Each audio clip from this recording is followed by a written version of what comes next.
So, good evening, all of you. Welcome to today's news. So, we'll start with the first news, which is very important. That This is about the by-elections which happened.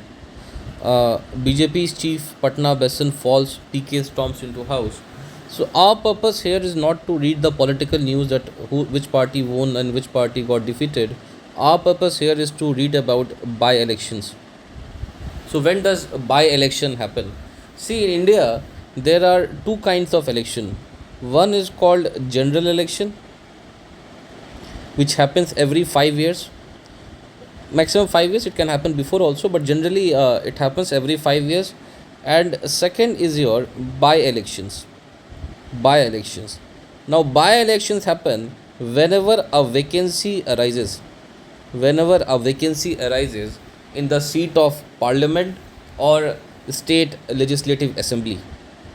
Now the question we have to address here is why and when does a vacancy arises in parliament or state legislative assembly. So try to understand. Number one, if the elected member is disqualified. If the elected member is disqualified. Now we know that there are various grounds on which a member can be disqualified.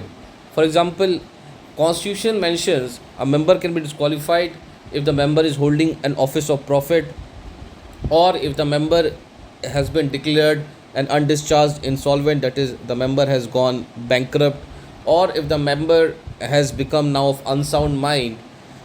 In these cases, Constitution says that the member can be disqualified. And the last one, of course, if the member stops being a citizen of India. Now, Constitution also says that Parliament by law may specify other grounds for disqualification. So, Parliament under Representation of People Act 1951 has specified some different grounds. Now, within Constitution, there is another ground for disqualification which is mentioned under Schedule 10, and this is anti-defection. Anti-defection. So, vacancy arises number one if the member is disqualified. Second, a vacancy can arise if the member resigns from his seat. Third, if the member dies while in the office. Fourth, if the election is declared null and void by the High Court. So we know that any dispute regarding the elections of MPs or MLAs can be resolved only by the High Court. So if the member is declared as if the election itself is declared as null and void by the High Court, then also the seat becomes vacant. Other grounds are, number one, if the sitting member is elected either as the president, vice president, or the governor of any state, or the governor of any state. Another ground is if the member is absent from the house for a continuation of 6 months. If the member is absent from the house for a continuation of 6 months. Last ground is basically your double membership. Double membership. Now, double membership. What does double membership mean? It means, let's say, a member of Rajya Sabha is elected to Lok Sabha, or a member is elected from two seats, or a member of Legislative Assembly is elected to as a member of Parliament. So in all these cases, the seats become vacant. Now in this particular case, why by-elections were held in Bihar? Because the sitting MLA of this particular seat was elected as a member of Parliament in Rajya Sabha. So that's why this seat becomes vacant. So whenever a seats become vacant, it is the duty of the Election Commission of India to conduct a fresh elections within the 6 months of vacancy. Within the 6 months of vacancy. So that's why this by-election was conducted. And of course, we are not going into the details of the election or the political outcomes of the election. Okay, now let's go to the next news. Now, Supreme Court in a case has said that live-in relationship, reality, law and cruelty to partner applies. So basically, here Supreme Court has said that live-in relationship has become a modern norm. So whatever rights which are available to a partner in a marriage, the same rights will be available in a live-in relationship as well. So if you read the news, it says that Underlining that live-in relationships are today more or less a reality, the Supreme Court ruled on Monday that not only husband but men in live-in relations and their relatives too can be prosecuted under Section 498A of the Indian Penal Code for cruelty to their partners where such relationship is between two consenting adults. So, Section 498A of the IPC. Now, Section 498A of the IPC is regarding domestic violence.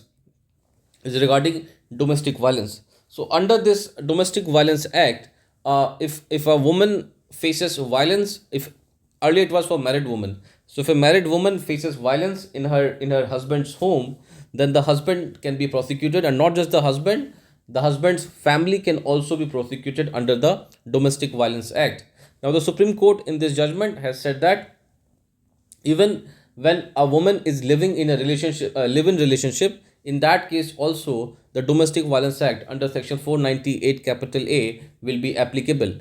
So matlab, it means that if, let's say, the male living partner is perpetrating violence against the female living partner, then the female living partner will have all the rights under Section 498A to prosecute not just the male living partner but also his family, given the two are living in the live-in relationship under a consensual relationship. Matlab, they both are living as per their consent. The bench of Justice Sanjay Karol and Justice N.K. Singh said that the provision is applicable to live-in relationship that qualify as relationship in the nature of marriage, with the intent to marry being established as an intrinsic part thereof. So it's not living in the staying in the live-in relationship is not sufficient. There should be an intent of marriage also, that in future both the partners will get married. So that intention should also be there in the relationship.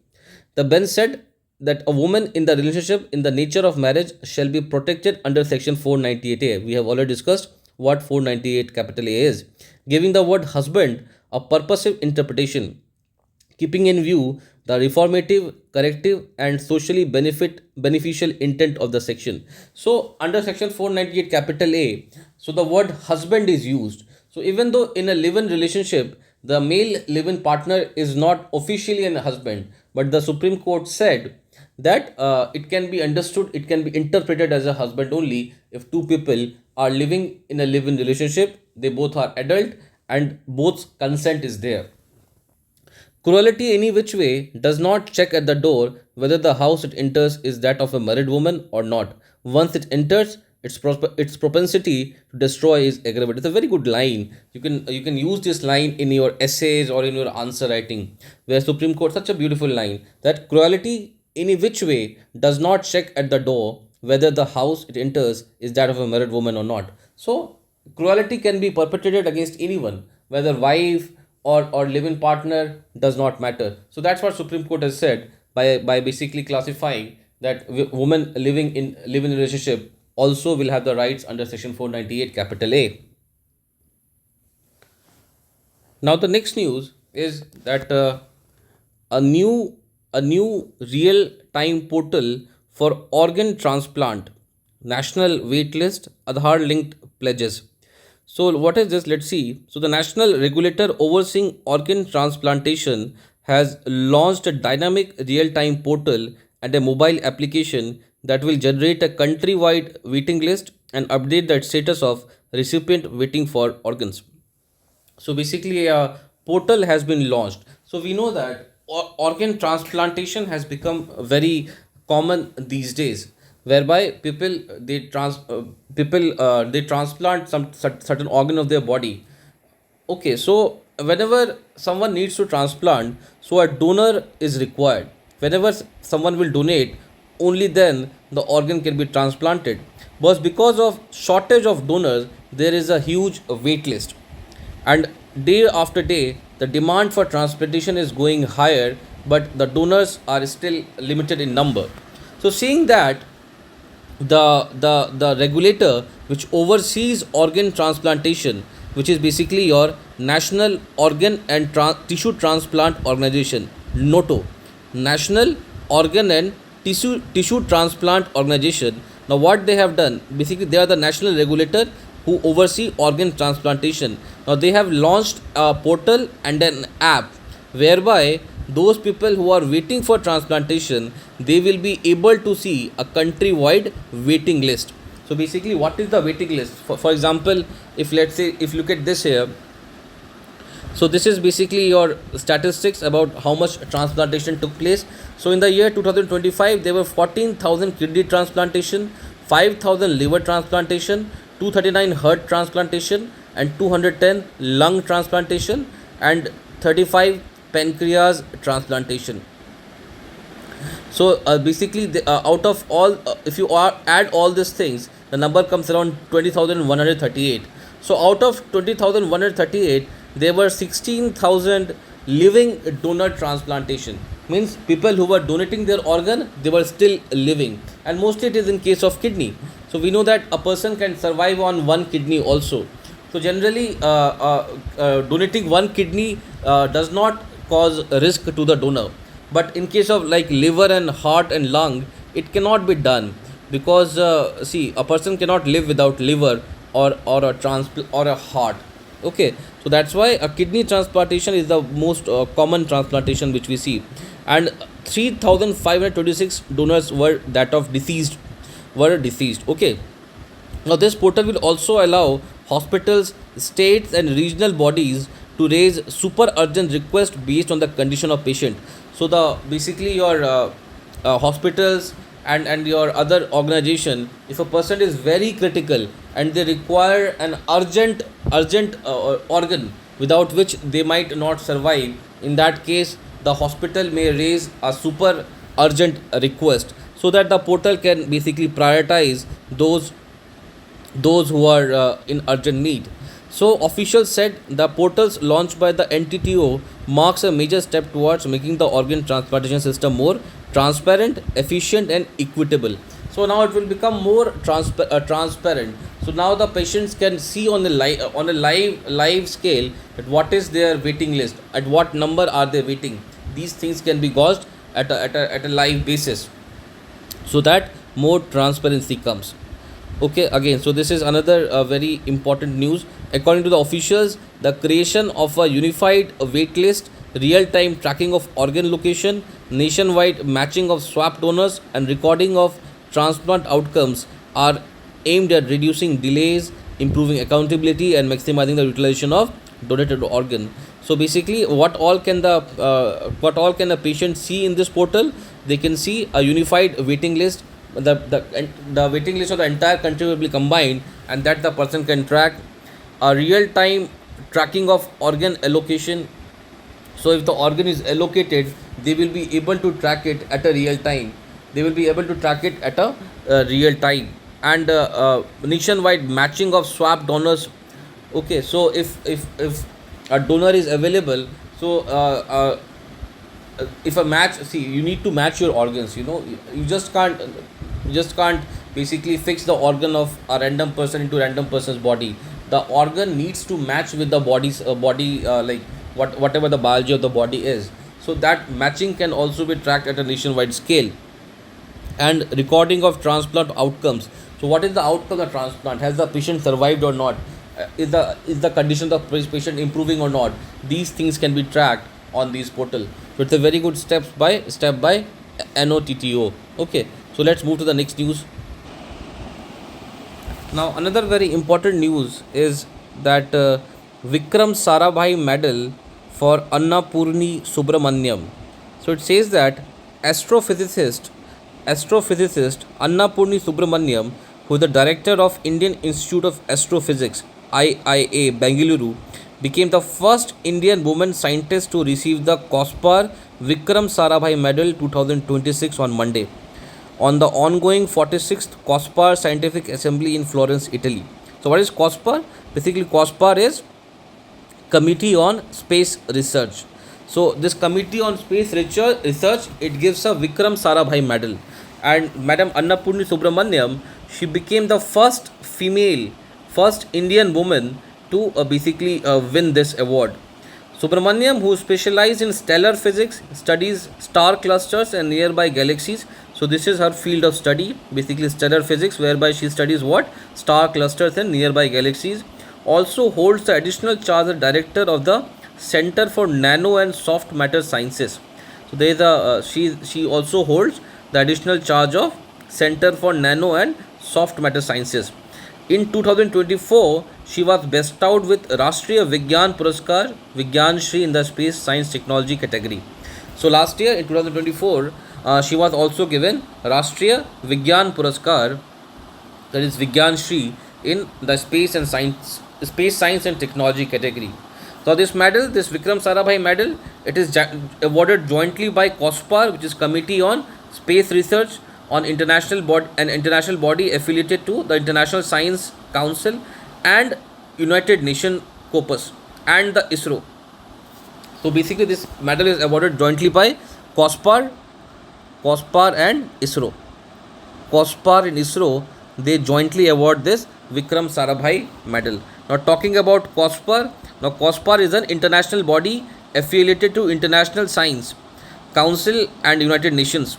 So it is a body which is this COSPAR is affiliated to United Nations. So they may ask you this question also, whether COSPAR is affiliated to UN or not. So the answer will be yes, COSPAR is affiliated to a UN.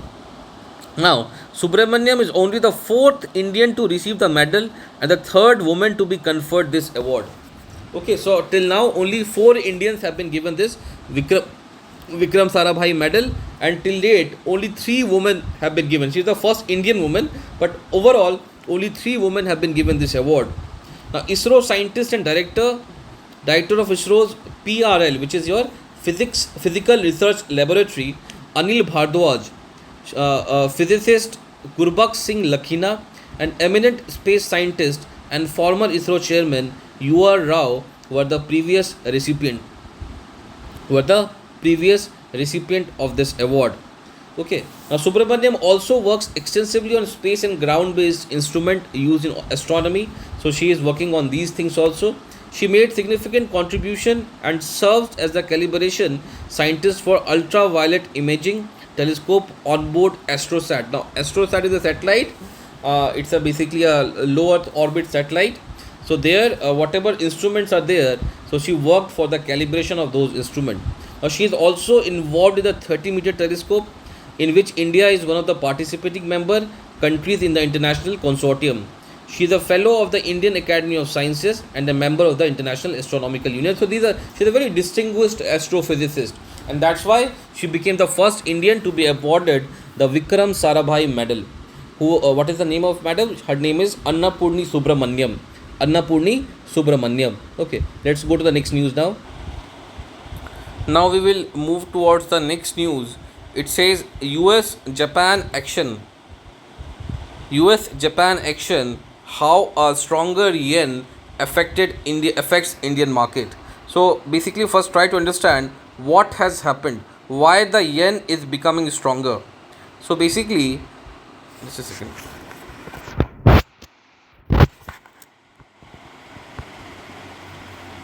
So basically, the US and the Japan on Monday confirmed a joint coordinated intervention in the Japanese currency market aimed at smoothing out excessive volatility in the yen.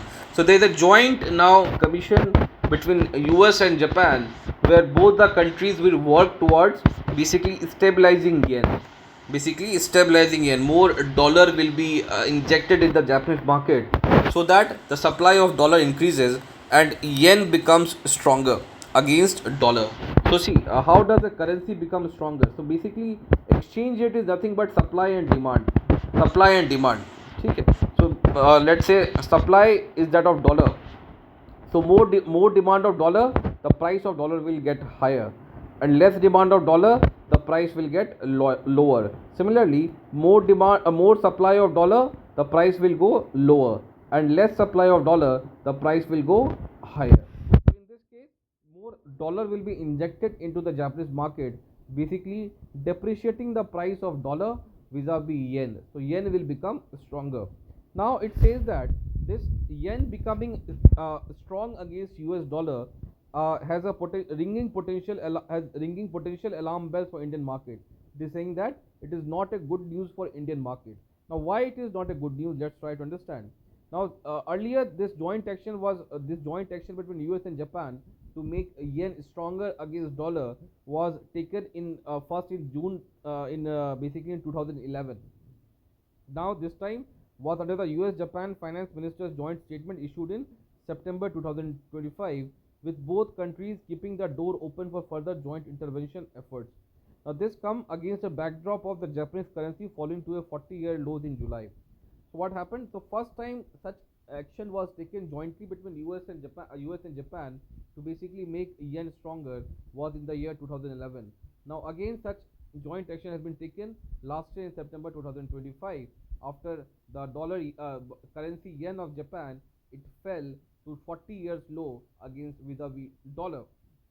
Now they have a weakening yen and they wanted a little bit of help, and we are always there for Japan. So basically, they are it's a quote by the US president. They are saying that he was saying that the yen was becoming weaker. So basically, we intervened to make yen stronger. To make yen stronger. The Japanese government may have sold as much as $59 billion in securities on Thursday to support its currency. So basically, whatever security was Japanese government holding worth almost $59 billion, they sold it back to USA. So the moment they sold it back to USA, dollar was pumped in US market, and the moment dollar was pumped in US market, yen became stronger. Now, what are securities? Basically, if you look at securities, so suppose securities are like bond which the US government must have released. So for example, US government says, so suppose it's a 100 rupees bond, $100 bond. So US government will say, buy this $100 bond. After 10 years, if you return me the same bond, I will pay you $120. So this is called a bond or a security. So Japanese government must have bought securities of the US government. So whenever US government needs money, they release such security, and the Japanese government must have bought it. So they have sold security worth $59 billion back to USA, by which there was a pumping of US dollar, and because of which the yen became stronger. Now, the US has vested an interest in the yen's performance, with a weaker yen leading to US Treasury bond yield shooting up. Now, why US is interested? The US has vested interest in the yen's performance, with a weaker yen leading to the US Treasury bond yields shooting up. Now, with the Japanese government holding a large share of US Treasuries, a weak yen may force Japan to sell US bond, further elevating US bond yields. So, what is the meaning of bond yield? Bond yield basically means how much money, if you buy a bond of any company or any country, how much money will the bond return upon selling it. So it says that the moment the yen became weaker, the Japanese government will be forced to sell the bonds, basically increasing the US bond yields. So moment the US bond yields goes up, it is not a good news for the American government. So that's why they are intervening to basically to keep the yen at a good rate, so that Japanese government is not forced to sell the yen. With yields already under pressure owing to elevated inflation and expectation of interest rate hikes by the Federal Reserve, a joint intervention by both countries help manage market expectation. So it's not that US was doing it only to help Japan. It was American necessity also to basically bring the yen to a respectable position. Obviously, Japan needs to increase interest rate, but none of the central banks are keen to raise rates at this point because it could affect demand. That's why this sort of intervention is there. So what is the Japan needs to increase interest rate. So basically, if the interest rate goes higher, inflation comes down. So the inflation in Japan is at an all-time high. So economically speaking, Japan needs to increase its interest rate. But none of the central banks are keen to raise rates at this point because it could affect demand. But if the inflation is controlled, it will basically curb. If you increase the interest rate, so the interest rate is increased, the loan cost will increase, and if the loan cost increases, it will curb demand. People will be getting a lesser amount of loan, so the demand will be impacted. The US debt has climbed to a $40 trillion. So every 10 to 20 basis point of increase in bond yields will put a lot of pressure on the US balance sheet. So US itself's debt is around $40 trillion. It's a very high debt. And if the bond yield increases, means now US will have to repay more for its bond. So this debt will go further higher. So on the basis point equals 0.01%, that is 100 basis point equal 1%. Now, the Bank of Japan kept it kept its short-term interest rate steady on Friday, but signaled that there might be a need to raise rates soon as underlying inflation threatened to exceed 2% target. So, Japanese government, they have signaled the Japanese State Bank, the Central Bank of Japan, they have signaled that they might increase the interest rate so as to fight inflation. Now, inflation in Japan is around 2% now, which is a very high number given the Japanese economy. Now, while the US has also avoided hiking interest rates so far, the CME Fed Watch tool shows a nearly 65% probability of a 25 basis point rate cut in the Fed's next meeting in September. So basically, now US is basically going the other way around. They are cutting the basically rates. So after the Monday announcement by the Japanese Finance Ministry, the yen rose by around 1% to 155.23 a dollar. So the price of yen has now increased by 1%. Now 1 yen is around 155.23 dollar, which was the strongest level in 3 months before pairing some gains to trade around it now. So now let's see the impact on the Indian market. What is the impact of a rising yen over Indian market? So the Indian market has a significant exposure to the yen, especially through carry trades. So a lot of time we trade in yen. We avoid dollar. We trade in yen. So we take yen and we give them rupee. So a lot of time the trade happens in yen. So the price of yen goes up, it can impact the Indian market. That this trade facility traders borrowing a cheaper currency like the yen to buy securities in emerging markets like India to take advantage of the interest rate differential. So what happens under this? What happened? What is this carry trades? Now under this carry trade, what happens? So traders, what they do, they borrow yen because yen is cheaper. So they borrow yen and buy securities in countries like India, and they take the advantage of the interest rate differential. Suppose a person has $100. So rather than investing $100 in the Indian market, what they will do? They will convert this $100 in yen, and from this they will get we just saw they will get around 15,000 yen, almost 15,000 yen, and they will invest this 15,000 yen in Indian market. So this basically profits them. But now what's happening? Now, while analysts are unsure about the current numbers, an August 2024 report by showed India's yen carry trade exposure stands at around $21 billion, or about 2.2% of the total foreign institutional investor holding. So whatever FII is coming to India, out of that almost 2.1% or 2.2% is via this carry trade in yen currency. That people are basically investing in yen. They are selling their dollar, buying yen, and using yen they are investing in Indian market. This is almost 2.2% of all the FIIs which are coming to India. Now while unwinding of the yen carry trade may lead to an FII exodus in the shorter run, crude prices remain a bigger concern for the Indian market currently. So what happened? So if the yen becomes stronger against dollar, so less people will be invested in converting their dollar in yen. So the investment in India might decrease. Now we haven't been a big beneficiary of FII inflows as of now, as most of the negatives are also already there in terms of pressure. For us, the bigger macro issue is the stabilization of crude prices. Now, if you see, the Indian stock market saw a positive FII inflow of $2.1 in July after 4 straight months of outflow. So in the month of July, there was, for the first time in the last 4 months, there was a net inflow of $2.1 billion. Now before that, for the last 4 months, dollar was going out of India rather coming to India. Now this inflow, however, was nothing compared to the foreign outflow of 27.2 billion from the Indian stock market has seen so far in 2026. But only 2.1 billion has come. But in this year itself, almost $27.2 billion of FII has gone out of India, which is a very sad news.